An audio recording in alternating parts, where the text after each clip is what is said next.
I'm Ruth Cook, the Director of Action Learning Associates. Here's an Action Learning set live at work.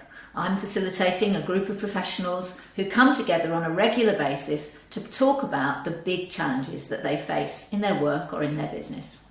I'm now going to invite all the members of the set to say what they might like to work on during the day.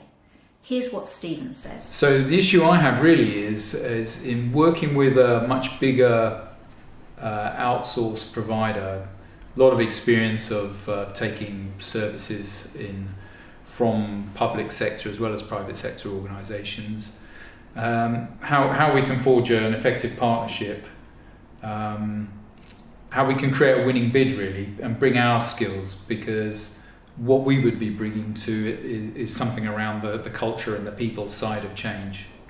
Now there's an opportunity for set members to ask clarifying questions so that they fully understand the situation. Without mentioning names, I just wondered, do you know who the competition is? Well, there is a potential that all the competition have some consortia time basis, but with a prime contractor. How long have you got, really? I'm just wondering what the timescale is. Is it urgent, or you've got 6 months? I know sometimes these things take a long time. Yeah, the process will probably go on for about 6 months. So the first thing really is trying to build a team, really, from a number of different organisations. Here's the core of the action learning process. Here, set members ask open questions, and the purpose is to challenge, probe, explore and extend the thinking of the presenter. You alluded in your presentation to success criteria for a successful bid.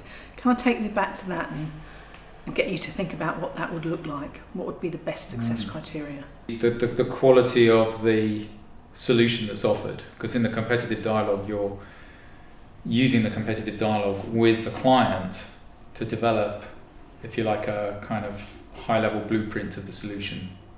So that would be one success criteria. Another success criteria, I think, is the chemistry one that I was saying, which is that during the competitive dialogue, we are able to engage members of the client and their advisory teams in processes that I think they'll find interesting and exciting, and take the agenda forward. They enjoy working with us, see themselves working with us over a longer period.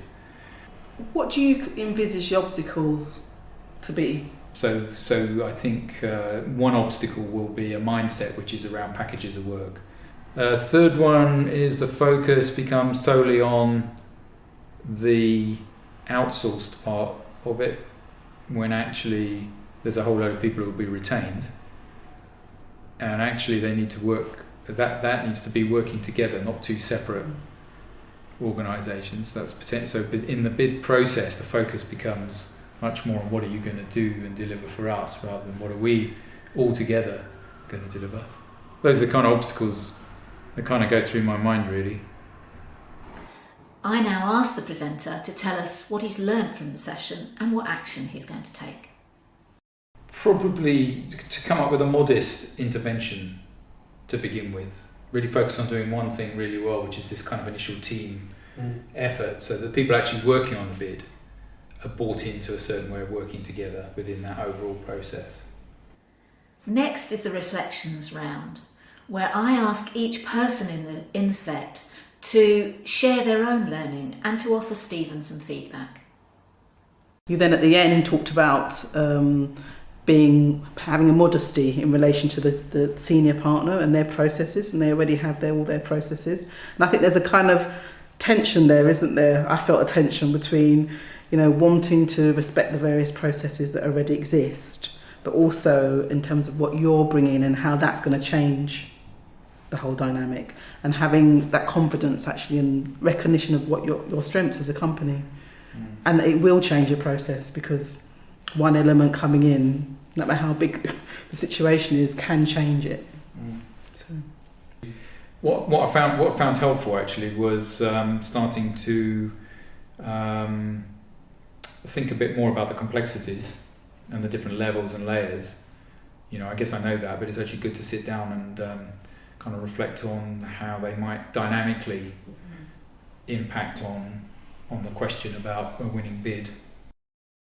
When the set meets again, Stephen will tell us what difference that made, what action he took and what the result was.